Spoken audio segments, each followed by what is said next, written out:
primero felicitarlos, un sábado uno a esta hora, en vez de estar en casita, dizque venir uno a hablar de, y a escuchar de estas cosas tan complejas. Yo tengo que ser honesto con ustedes. Cuando estábamos con el doctor Martínez y el doctor Álvarez haciendo el programa de todos de los dos eventos en conjunto con Vila, y yo estaba bastante necio, bastante insistente. Bueno, siempre soy bastante necio, pero estaba bastante necio con el programa y yo creo que al final cuando me veo yo con esta charla dije, no, esto es una venganza de Ernesto Martínez contra mí. Ya les voy a contar por qué. Digamos que cuando uno empieza a pensar en este tema, empieza a pensar en cosas como las que nos acabaron de hablar y dijimos, vamos a hablar de dengue en cuidado intensivo. ¿Sí? Y me quedé pensando y dije, no. ¿Y no por qué? Porque están las guías, ¿no, doctor? Están las guías, entonces es fácil, entra uno y mira la definición del dengue complicado y cómo se maneja y el agüita y todas esas cosas que nos hablaron, no tenemos antivirales, entonces dije, no, por ahí no es la cosa. Y entonces me puse a pensar qué es lo que a todos nos preocupa y es lo que no vemos. Y siempre pensamos que las infecciones bacterianas son las más frecuentes, es lo que más vemos en las unidades de cuidado intensivo, entonces nos llaman y nos piden la superantibioticomicina, ¿sí? Y entonces nos dice el intensivista, no, yo quiero la superantibioticomicina más la superantimicotina más todas esas super cosas que hay. Pero no pensamos en virus.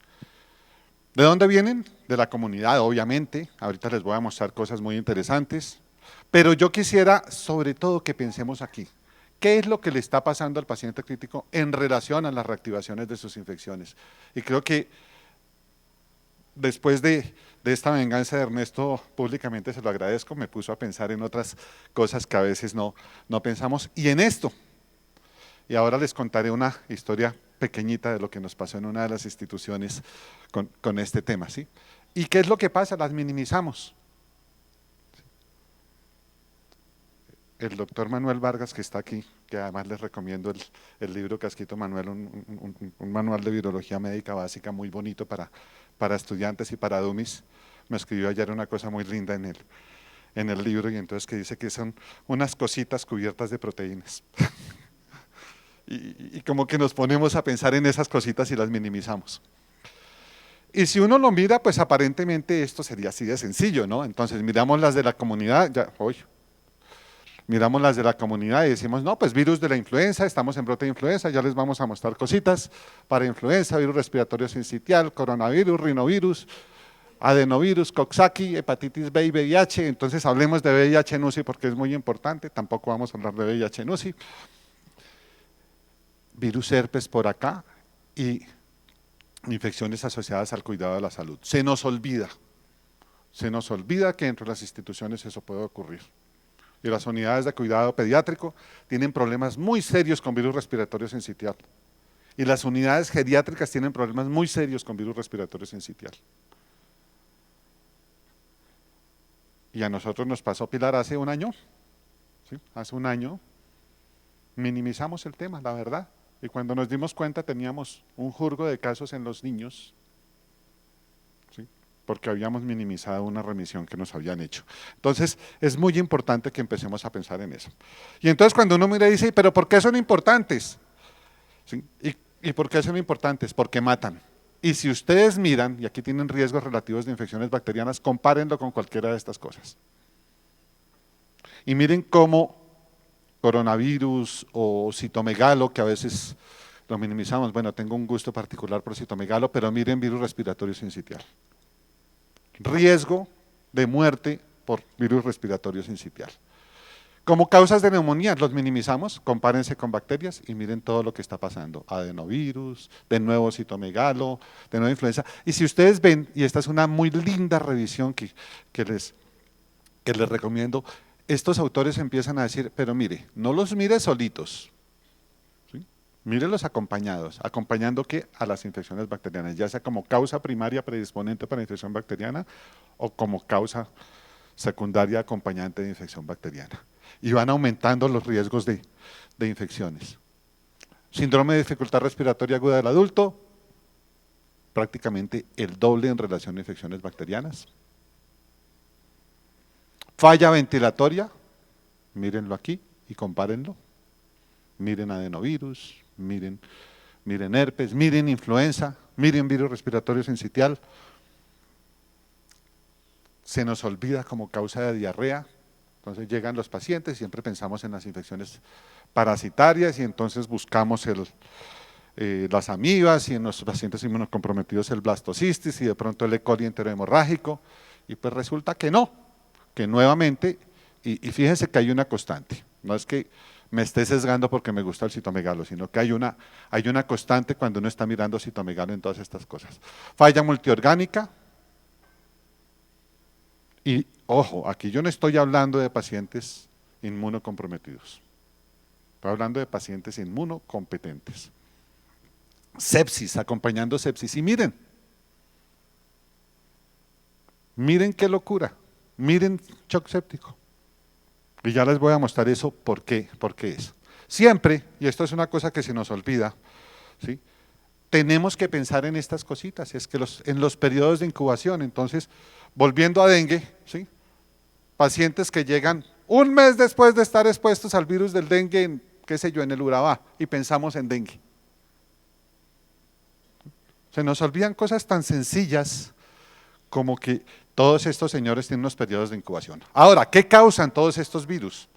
¿Sí? Causan muchas cosas y podemos irnos ubicando, y aquí los quiero llevar con estas tablitas y con estas lindas revisiones. Los quiero llevar a que dependiendo de lo que ustedes empiecen a encontrar, pueden ubicar qué tipos de virus pudiesen causar este tipo de cosas. Entonces, falla respiratoria hipóxica, obviamente tenemos influenza, pero tenemos otro jurgo de virus, ubíquense aquí en metaneumovirus. En neumonía asociada a ventilador quiero mostrarles ahorita unas cosas relacionadas con esto, que si es una falla hipercápnica hipóxica, vuelve y aparece influenza, pero miren, por aquí está mi amigo Salim. Salim, ¿cómo vamos con Hanta? ¿Siguió estudiando Hanta? ¿Tenemos Hanta en Colombia? Sí. Entonces, Guillain-Barré, siempre decimos Guillain-Barré en estas épocas de infección respiratoria, entonces tenemos todos estos pacienticos que después de hacer su infección respiratoria tienen un riesgo de Guillain-Barré, pero párense por acá. Parvovirus, de nuevo Hanta, rubiola, dengue como una causa importante que puede llevar a síndrome de Guillain-Barré. Y aquí quiero pararme un poquito en este tema y les voy a contar por qué me preocupa este tema. Llevamos aproximadamente un mes, al menos en Bogotá, viendo pacientes muy complicados con infección respiratoria. Y muchos. El doctor Carlos Álvarez y la doctora Patricia Reyes, que están aquí, que están en Clínica Colombia, pero Carlos me contó ayer que tenían el servicio de urgencias desbordado con infección respiratoria, las unidades de cuidado intensivo desbordadas con infección respiratoria. Ayer hoy en la madrugada falleció un paciente nuestro con una infección por H1N1. Y yo particularmente pienso que estamos en un rebrote de H1N1 que estábamos avisados. No les traje los datos de CDC. CDC ya lo que nos mostró es que entre la semana 17 a 20 en los Estados Unidos ya disminuyeron los casos de H1N1, pero tuvieron más de 400 hospitalizaciones en niños en cuidado intensivo por H1N1. ¿Sí? Y cuando uno lo mira, entonces dice, pero ¿qué tienen esos pacientes? Y estamos acostumbrados, y hay una fotico muy linda en la página de CDC donde está todo lo de influenza, que dice 100 años de la gran pandemia de influenza. Se cumple en el próximo año, ¿no? ¿Sí? Y si nos miramos a esos pacientes, pues todos esos eran los pacientes debilitados, los viejitos, no sé qué. Ese no es el perfil de la influenza de ahora.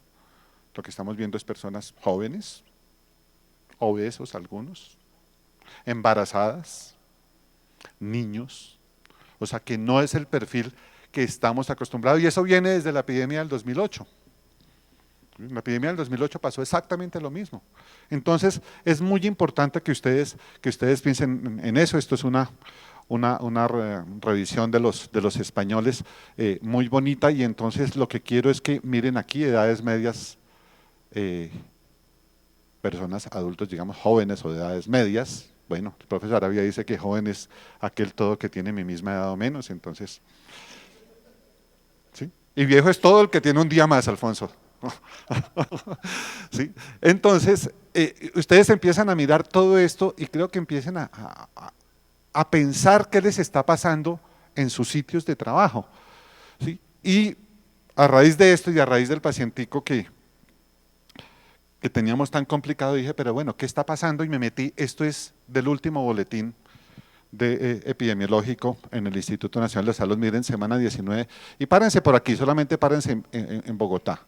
Ira inusitado 19, y vámonos por acá, morbilidad por ira, miren, morbilidad por ira y hospitalizaciones en UCI. Les estoy hablando solo de Bogotá, pero estoy seguro, sé que en Bucaramanga está pasando lo mismo, sé que en Tunja está pasando lo mismo, no sé quienes están en la costa o quienes están en otros lados, si están con los Cali, igual. O sea, ¿estamos en brote de H1N1? ¿Ah? Muy probablemente, muy probablemente.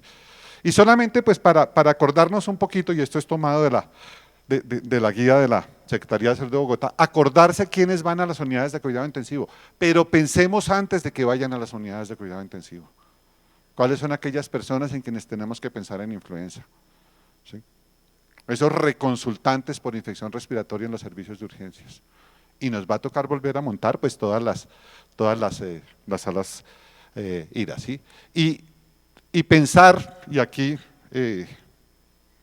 hago un llamado de atención porque ya estamos empezando a tener desabastecimientos de oseltamivir y no tenemos más hoy. Aquí en el país no tenemos más. ¿Sí?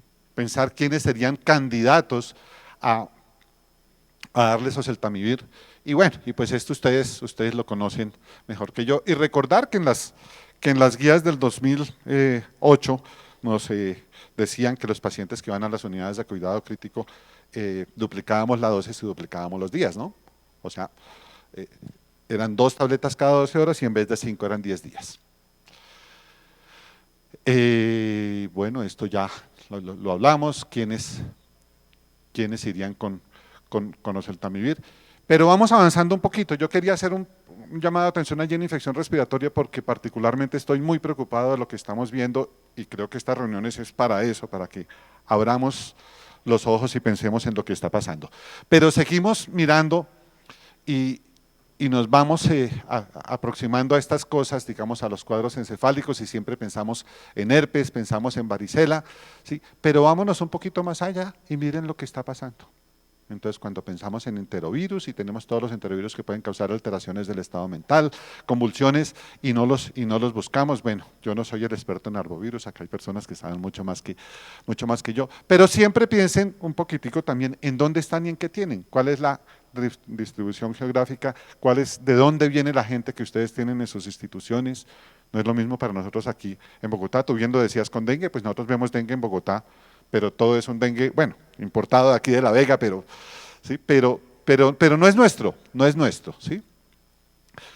Shock cardiogénico, enterovirus, Coxsackie, miren, a mí me preocupa mucho, yo tuve la oportunidad de trabajar en la clínica Chayo durante unos buenos años y nosotros veíamos muchas miocardiopatías por Coxsackie y no solamente en niños.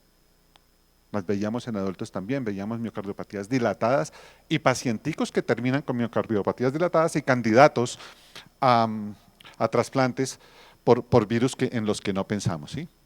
Fiebres hemorrágicas, no me voy a meter con eso. Las hepatitis como causas de shock distributivo hipovolémico. Pancreatitis, miren, a veces nos quedamos con las causas de las pancreatitis metabólicas y no pensamos en los virus. Hace un año a mi jefe en la clínica, que era un experto en toda la vía pancreática, cirujano en vía pancreática, tuve la oportunidad de tramposamente ganármele un almuerzo en el mejor restaurante de Bogotá solamente porque le dije que un paciente tenía una pancreatitis por citomegalo y cuando hicimos la biopsia efectivamente allí estaba. Entonces hay que pensarlo, ¿sí? Y bueno, estos son los fáciles, los pacientes inmunocomprometidos, pues bueno, allí hay cualquier cantidad de cosas, ¿sí? Y pensar en estos pacientes que hacen rhabdomiolisis, en influenza, de nuevo, en Epstein, en sarampión, en adeno. O sea, ¿cuál es el tema? O sea, hay una gama muy amplia, pero si nos vamos ubicando en esos síndromes, Si nos vamos ubicando en esas manifestaciones, probablemente podemos ir centrando un poquito mejor la búsqueda. Y acuérdese que en medicina tenemos que pensar para encontrar. Si no, nunca vamos a encontrar nada, ¿sí? Ya les decía yo, infecciones asociadas al cuidado de la salud, pues herpes virus, pero sobre todo los virus respiratorios. Ayer me llamaron de una institución donde también tuvieron un paciente con un H1N1 a decirme que tenían 12 personas del área donde estaba el paciente con síntomas respiratorios, de los cuales 2 estaban muy graves. 2 tenían ya criterios de ir a unidad, todos trabajadores de la salud. ¿Y por qué es? Porque se nos olvidan las medidas de aislamiento. ¿Por qué es? Porque los profesionales de la salud no cumplimos con las medidas de aislamiento. Ahora vamos a hablar un poquito de eso. Bueno, y quiero centrarme aquí un poco en esta parte. Tengo una ventaja, Patricia, el reloj no está funcionando, entonces llevo 9 segundos nomás de charla, ¿sí? ¿Sí? Bueno, entonces, ¿por qué quiero detenerme en esto? Cuando estamos en las unidades de cuidado crítico y de pronto tenemos esos pacienticos que como que no progresan, como que les ponemos todo, como que siguen ahí con fiebre, siguen ahí con algo de necesidades de soporte, y uno dice, pero ¿qué más hago? ¿Qué más le busco? Pues busquémosles herpes. Y miren qué hay en la literatura. Normalmente, entre el 1 y el 5% de personas de la comunidad excretan activamente herpes en la saliva. Si nosotros hacemos seroprevalencia de herpes 1 en esta sala, probablemente el 90% de nosotros tengamos pruebas serológicas positivas para herpes. Pero miren lo que pasa en las unidades de cuidado intensivo. Esto ya se multiplica por 4 o 5 prácticamente. Y este es un estudio, miren el número de pacientes y miren, no estoy hablando de inmunocomprometidos. Inmunocomprometidos no hay duda de que uno tiene que sospecharlos desde el principio. Pero estoy hablando de pacientes inmunocompetentes, miren, ventilados por más de 10 días, ¿sí? Que encontraron que en el 22% de esos pacientes detectaban el virus en la garganta, cuando hacían lavados bronquialveolares en tracto respiratorio bajo en el 16%, pero miren esto, la presencia del virus en la garganta fue un factor de riesgo para infección del tracto respiratorio bajo y mayor riesgo de síndrome de dificultad respiratoria aguda y mayor estancia hospitalaria. Este es otro trabajo, ¿sí? Herpes fue común en pacientes con ventilación mecánica al menos después de 48 horas, miren 62%, y la detección del herpes fue asociada con ventilación mecánica prolongada, estancia prolongada en UCI, desarrollo de neumonía asociada a la ventilación. ¿Y qué factores de riesgo? Administración de esteroides, sí, fueron factores de riesgo, y fíjense, este es un trabajo sofisticado, pero es para que lo piensen, es que aquí midieron carga viral de herpes. O sea, después de 48 horas empezaron a medir carga viral de herpes y pues que encontraron que en el 78% de los pacientes habían cargas virales detectables para herpes virus. Y la pregunta es, y es donde quiero llevar la cuestión para que lo discutamos, ¿tratamos o no tratamos? Ese es el gran punto de discusión. Y yo les traje este trabajito, en el cual pues para hacerles corto el cuento, lo que encontraron, si ustedes se paran aquí en los resultados, entonces ellos buscaron el herpes por lavados bronquialveolares y resolvieron darles tratamiento para mirar qué pasaba con mortalidad y qué encontraron, que el tratamiento con aciclovir estaba asociado a una disminución de la mortalidad en estos pacientes que habían estado hospitalizados por otras causas y en los cuales no se había sospechado de herpes y lo encontraron en los lavados bronquialveolares. O sea que es un punto para pensar. También está el punto de que hay quienes dicen que no hay que tratarlos. Pero hay otro amigo muy lindo. Yo digo que citomegalovirus es el enemigo oculto, ¿sí? Y citomegalovirus es el compinche de nosotros. Nos acompaña desde que nacemos hasta que morimos. Y si ustedes miran, tenemos desde infección neonatal hasta las infecciones severas en pacientes trasplantados, ¿sí? Y todas son reactivaciones, ¿sí? Bueno, la gran mayoría son reactivaciones. Entonces, ¿qué hay en la literatura en relación a citomegalo? Aparece hasta en el 36% de los pacientes en la unidad de cuidado intensivo, 4 a 12 días después de su admisión en la unidad de cuidado intensivo, ¿sí?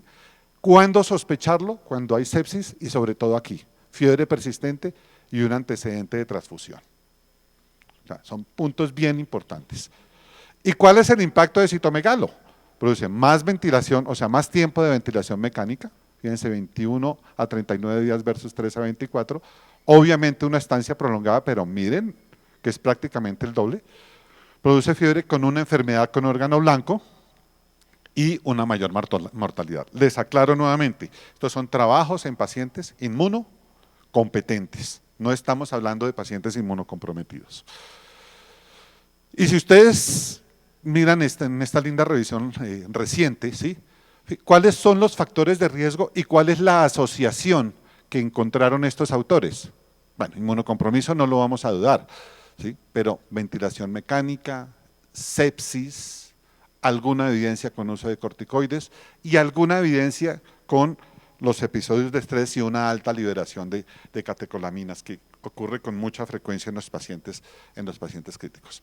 Y este es otro de los trabajos, miren, 11 de 80 pacientes prestaron reactivación hacia el séptimo día y los factores de riesgo, unidades de glóbulos rojos y los niveles altos de PCR al momento de la admisión y los niveles altos de interleuquina 10 al momento de la admisión. Les voy a contar un chisme.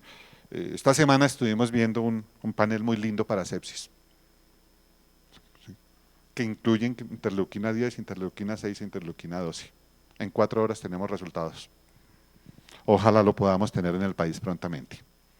Este es otro trabajo, citomegalo fue asociado con mayor mortalidad, miren los riesgos relativos, con mayor duración de la ventilación mecánica, con mayor estancia en la unidad de cuidado intensivo.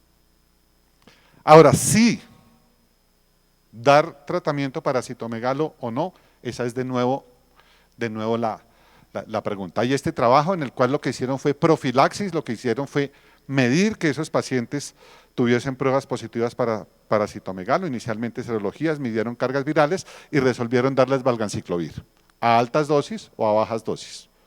¿Qué ocurrió? Sí funcionó, o sea, no hubo reactivación, pero ¿qué ocurrió? Por alguna razón que no se sabe en ese trabajo, hubo una mayor mortalidad en los pacientes que recibieron profilaxis. Guau. Este es otro, ganciclovir versus no ganciclovir, midieron niveles de interleuquina 6 y ganciclovir no reduce los niveles de interleuquina 6, por lo tanto no está modulando la sepsis, pero la reactivación de citomegalo fue más baja en el grupo de pacientes que recibieron ganciclovir y no hubo diferencias en lo que hemos visto de ventilación mecánica, incidencia de bacteremia, fungemia o estancia en la unidad de cuidado intensivo. Ahí los dejo para que lo piensen. Ahora, sí que les cuento, ayer hablando con el doctor Gilberto Montoya, quien saben todos ustedes que es un experto en citomegalovirus, me dijo, tranquilo Otto, ya se está cerrando el estudio, hay un clinical trial muy grande para mirar si sí sirve o no sirve dar tratamiento en las reactivaciones de citomegalo en UCI. Pero ¿cuál es el grave problema cuando miramos todo este tema de infecciones virales? Diagnóstico. ¿Cómo hacer el diagnóstico y cómo llegar al diagnóstico en un medio como el nuestro? Y ese es el problema. Entonces digamos que quienes somos amantes del laboratorio quisiéramos tener esto, ¿sí? Manuel dijo que me iba a ayudar y que iba a poner los laboratorios allá en la universidad para que le mandara todo para poder hacer los estudios rápidos, ¿sí? ¿Ah? Claro, claro. Sí. Estudios serológicos, ¿cuál es el problema de la serología? Es que pues muchas realmente no diferencian entre infecciones pasadas e infecciones antiguas, pues es rápida, pero el problema también es de acceso y de tiempo. Fíjense que si ustedes piden una serología para herpes tipo 6, levanten la mano al que le llega antes de una semana en su hospital. O una serología de citomegalo IgM, levante la mano al que le llega antes de 3 o 4 días. Entonces tenemos problemas. Detección antigénica, chévere, pero no es aplicable a todos y pues hay fenómenos serios de interferencia en la parte inmunológica. Y yo diría que aquí es donde nos estamos aproximando y hubo una discusión muy linda aquí de técnicas moleculares, muy linda, de técnicas moleculares rápidas.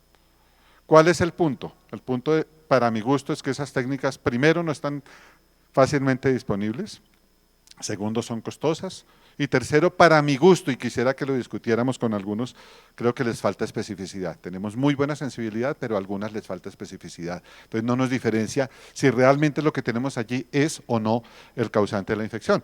¿Sí? Y tenemos muchas técnicas moleculares, las que ustedes quieran, y por aquí es por donde estamos yéndonos bastante bien, y pues no quisiera hablar de marcas, pero es lo único que está disponible en el país por ahora. Vienen dos cosas nuevas en técnicas moleculares. FinArray es chévere, miren todas las cosas que identifica, y aquí no les puse el panel de sepsis porque no vamos a hablar de bacterias, pero miren en virus, todo lo que detecta.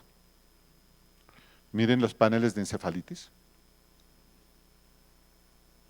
miren los paneles gastrointestinales. O sea, tenemos acceso, y quiero devolverme aquí, un poquito. Es que los tiempos son muy rápidos. El tiempo máximo de detección, dependiendo de lo que ustedes quieran, es de 4 horas. Es un PCR múltiplex. Vale entre 600.000 y 800.000 pesos cada panel. ¿Cuál sería la indicación? Estos pacientes que están yendo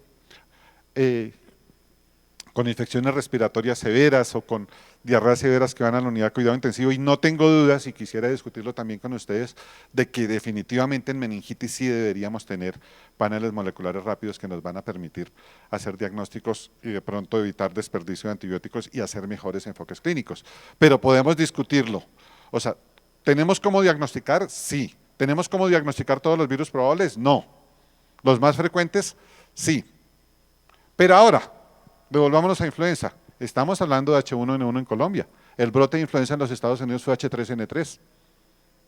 Y ya detectaron H3N9. Y parémonos en influenza. La vacuna, la formulación de vacuna para este año va a cubrir el 60% de cepas circulantes. O sea que vamos a tener 40% de influencias que no vamos a saber qué son. Medicamentos.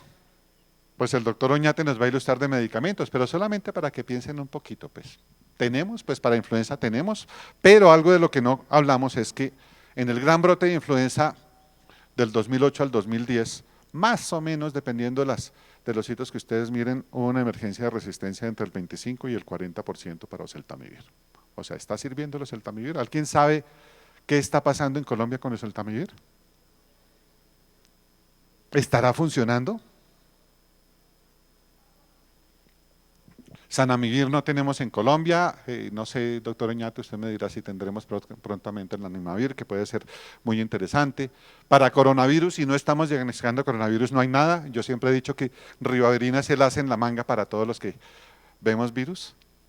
En sí causaron ribavirina, ¿no? Y no sirvió para nada, ¿sí? O sea, es como hay alguien allí que quiere mantener ribavirina vivita en los virus, porque no sé por qué, la debe querer mucho. ¿Sí? En herpes virus pues tenemos aciclovir, en citomegalo pues tenemos ganciclovir, valganciclovir vienen nuevas cosas, foscarnet, en respiratorio sincitial palivizumab, pleconaril para enterovirus, pero el punto de nuevo es este. Ahora, ¿qué hacer? Un minuto, ¿sí? ¿Qué hacer en el punto final, que es evitar estas infecciones asociadas al cuidado de la salud? Sencillamente, medidas de prevención. Doctores, medidas de barrera.